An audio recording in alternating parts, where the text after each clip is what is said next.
পাকিস্তান, আফগানিস্তান, বাংলাদেশে যে পরিমাণ মুসলমান আছে, এরা যদি ভারতে ঢুকে পড়ে তখন তাদের কি হবে, এটা একটা বড় প্রশ্ন। তার চেয়েও বড় ব্যাপার হচ্ছে, যদি আমরা সবাই ভারতের অংশ হয়ে যাই তাহলে ভারত কি আর ভারত থাকবে কিনা। কারণ তারা এমনিতেই তাদের মুসলিম জনগোষ্ঠী, দলিত জনগোষ্ঠী নিয়ে অত্যন্ত চিন্তিত, এবং যেভাবে হিন্দুত্ববাদী শক্তি ভারতের রাজনীতিতে আধিপত্য বিস্তার করে রেখেছে সেটাও তো তখন থাকবে কিনা।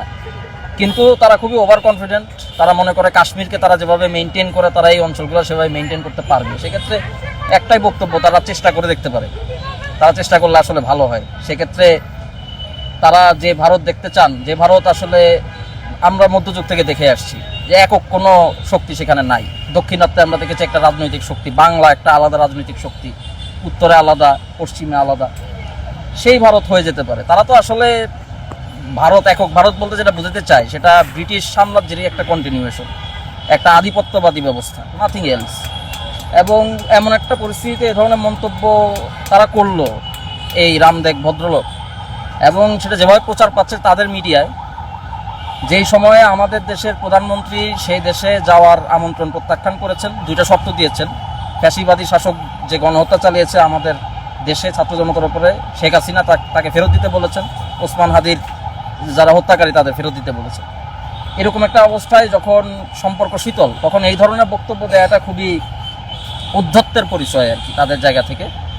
যদিও এটা ভারত রাষ্ট্রের কথা না, কিন্তু আমরা খুব ভালো করে বুঝি যে সামাজিক সম্পর্কের ভেতর দিয়ে বর্তমানে ভারত চলছে, যেটা এখন ভারতের রাজনৈতিকভাবে ক্ষমতাসীন, সেই জায়গা থেকে এই কথাগুলো আসছে। এতটুকু বোঝার বুদ্ধি তো আমাদের আছে। তো এই পরিস্থিতিতে এটা খুব সিরিয়াসলি দেখা উচিত হবে, এবং বাংলাদেশের সরকার এবং জনগণের উচিত হবে সম্মিলিতভাবে এই ধরনের কথাবার্তার যথাযথ প্রতিবাদ জানানো। তবে এটাকে মোটামুটি হাস্যকর হিসেবে দেখাটাই উচিত হবে। সিরিয়াসলি প্রতিবাদ বলতে সচেতনতা তৈরি করা উচিত হিন্দুত্ববাদী আগ্রাসন বা ভারতীয় আধিপত্যবাদের বিরুদ্ধে, কিন্তু তাদের এই ধরনের কথাবার্তা সিরিয়াসলি আর কিছু নাই। সত্যিকার অর্থে যদি তারা আমাদেরকে তাদের মধ্যে নিয়ে আসতে থাকতে পারে তাহলে তারা নিয়ে নেক, সেটা যদি তারা পারে আর কি, চেষ্টা করে দেখুক। তারা ট্রাই করলে ভালো হবে। আমি তাদেরকে আন্তরিকভাবে অনুরোধ জানাচ্ছি তারা যাতে ট্রাইটা করে। বাংলাদেশের পররাষ্ট্র মন্ত্রণালয় বেশ কিছু স্ট্রং স্টেটমেন্ট তারা দিয়েছে ইতিমধ্যে, সেখানে তারা বলেছে যে বাংলাদেশ আর কখনো ক্লায়েন্ট স্টেট হবে না। এটা খুবই স্বাগত জানানোর মতো বক্তব্য, এবং এই ধরনের বক্তব্য যখন আসে তখন সাধারণত তাদের জায়গা থেকে এই ধরনের প্রতিক্রিয়া, এটা এক প্রকার এটা উদ্ধত্ত, এবং সেই উদ্ধত্তের জবাব বাংলাদেশের মানুষ খুব ম্যাচিউরলি দিতে সক্ষম বলে আমরা জানি। এবং আমরা দেখেছি যে 5 আগস্টের পরে যখন বিভিন্ন জায়গায় হামলা হয়েছে বিভিন্ন কারণে, তখন আমরা দেখেছি যে সাধারণ মানুষ নেমে এসে মন্দির মসজিদ তারা পাহারা দিয়েছে।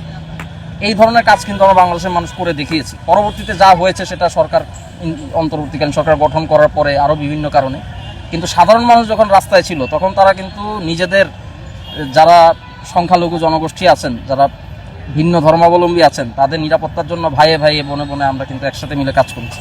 তো আমাদের ওই ম্যাচুরিটি আছে যে এই ধরনের উস্কানি দিলেই আমরা হুট করে কিছু করে ফেলবো যেটা তারা চায়, এরকম কোনো কিছু হবে না।